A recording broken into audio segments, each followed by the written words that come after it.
My family that raised me was Edna and Harry Hunt and Carol and Auntie Ruth, that was our housekeeper, and she was very protective of me.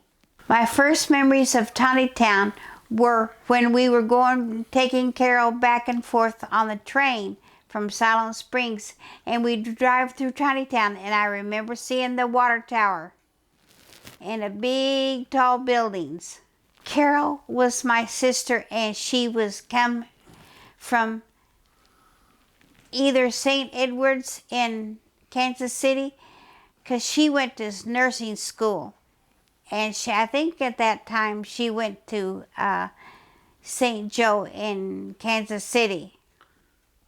And then she transferred to St. Edward's in Fort Smith. And she rode the train back and forth, and we went to the train to get her. Well, Henry and I met in high school in 1954. Yes. And he was a football player, and I was a cheerleader. Can you believe that? Both of us went to Springdale High School.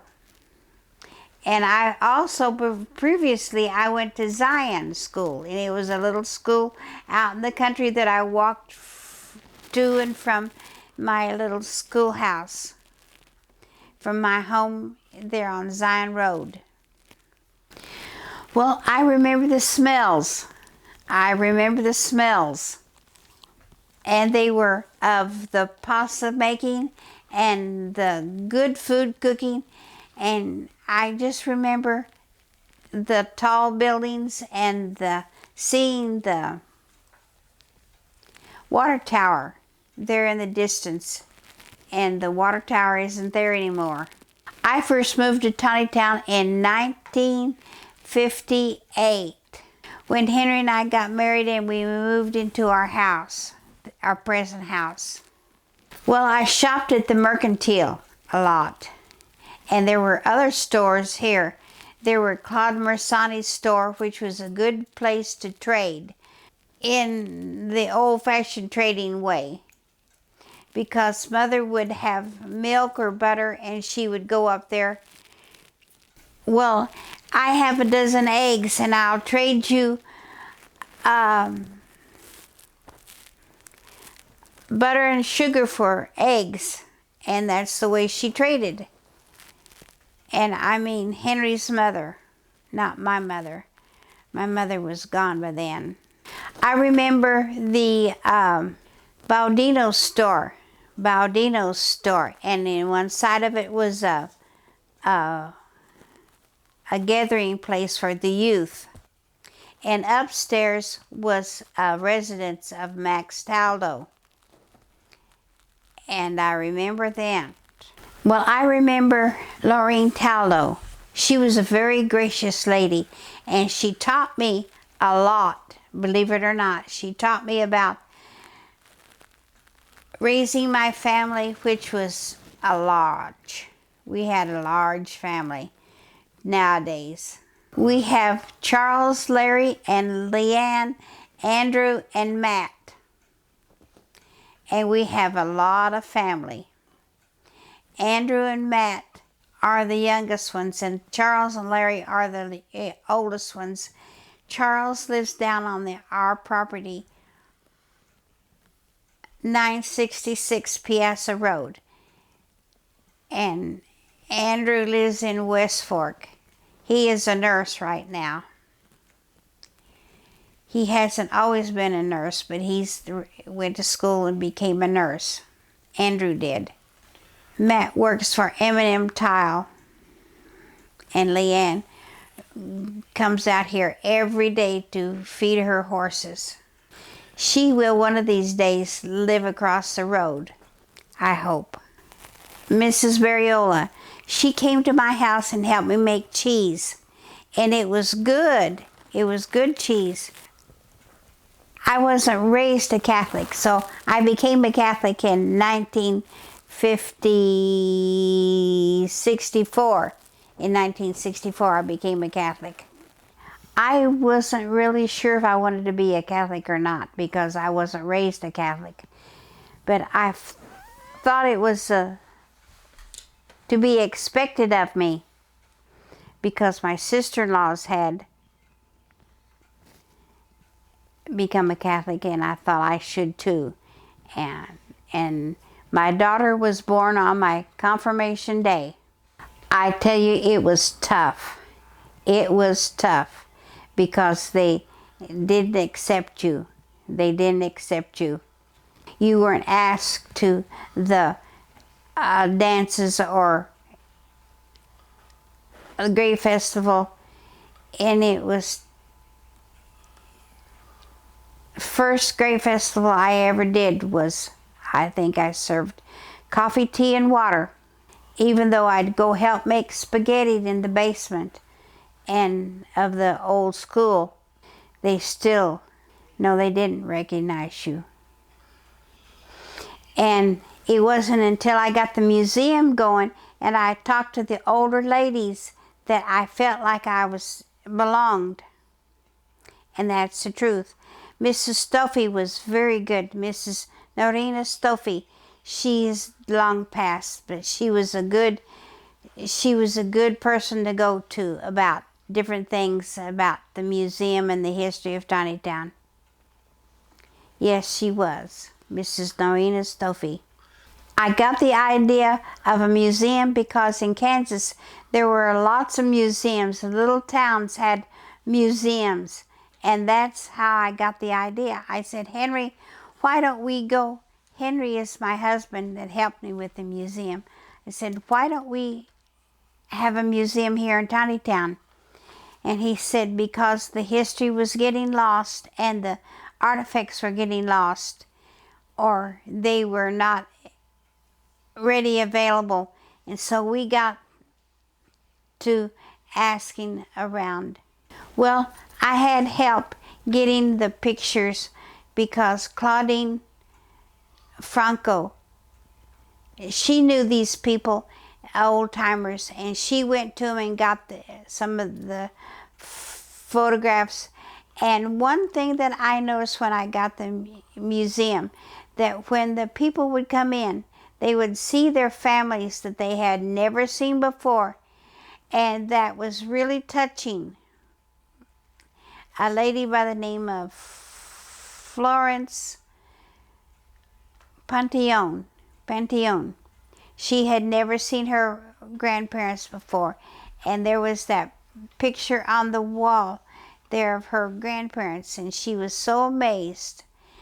And that kind of thing really got the interest going again. And I went around and I asked these older ladies if they would sit at the museum on Wednesday, Thursday, or Friday. And they said Wednesday was good. So that's how the museum got started.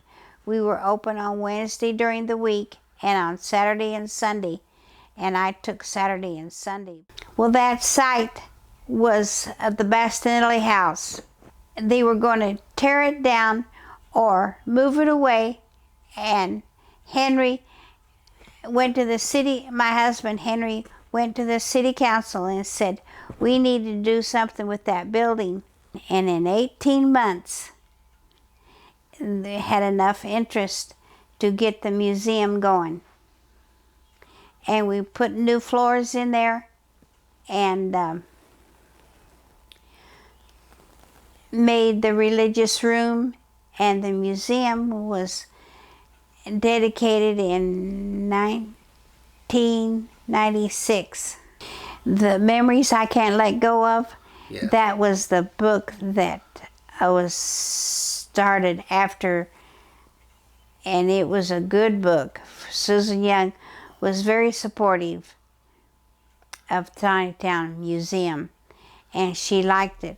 Well, in fact, we made her, Susan Young, an honorary member of the community because she liked the community so much, and it is unusual.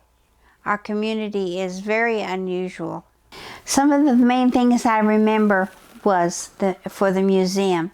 I remember the streets they were muddy and full of ruts. And my father-in-law was helped with the streets because he did that in his early career. I learned that there was a train that went through Tontitown, and it went down to Junction Switch, which is south of here. And the railroad came from Cave Springs. What else do I remember of Tontitown? Well, the railroad really was. And there was a house. It's not there anymore.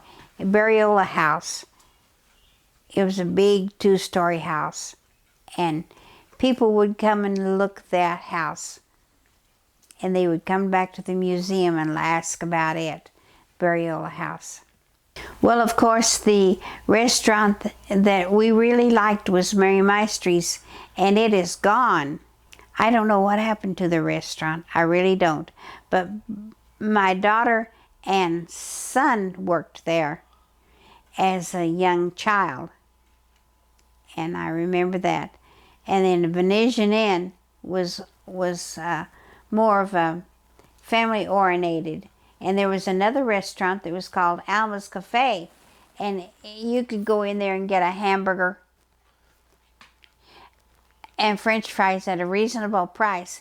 And it was Alma's restaurant, and it was run by Alma Hartman and her children, Pat and Eugenia. I don't think that the other ones were, but Mama Z's came along later, and Mama Z's got started in a different location.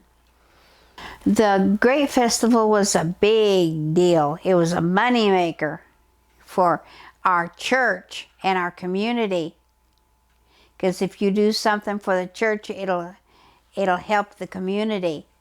And yes, it was a big deal because it helped our community and the church. When our children got big enough to work in the Great Festival, well, they came along with us. But sometimes they were young and they couldn't go with us, and we had Henry would work one night and I would work another night. Volunteer. Well, they've got the bazaar now, which they didn't have before, and that is where they would take homemade items and resell them for the monies for the church, or they would have a quilt to raffle off. The town of Tontitown is growing, and it's got lots of potential. It doesn't have any hotels or motels, but it's got lots of houses, and there's going to be lots of building going on, subdivisions. In fact, there's a subdivision just not too far from here. It was very rural when I first came here, and now it has gotten a lot larger. There's flea markets on every corner. Flea markets. My favorite thing about Tontitown is the statue in front of the City Hall and the museum. The museum has a beaucoup of history about Tontitown. It would have anything in there you would want to know. Maybe it's not documented, but it's there. You just have to look for it. He got the community involved in it. He did, because all of the citizens gave monies to have that statue erected there on the front of the City Hall. The streets are named Piazza because of he was on the city council when the streets were named. And so he thought, well, it would be a good thing to have the streets named after the old-timers. And, you know, he's an old-timer now. It's time for him to get off. I didn't want him to run the last 4 times. I didn't. The lady isn't here anymore, but she was the treasurer at the time, and Francis Franco, she said, why do you have Henry run again? And I don't want him to run. I don't want Henry to run. But he likes, it's not fun anymore for him. And it used to be fun for him. When his uncle was on there, it was Rosso. Richard Rosso was on there. And he was his uncle, and he liked it then. But it's not fun for him anymore. Well, she was the water clerk, and she was a good person.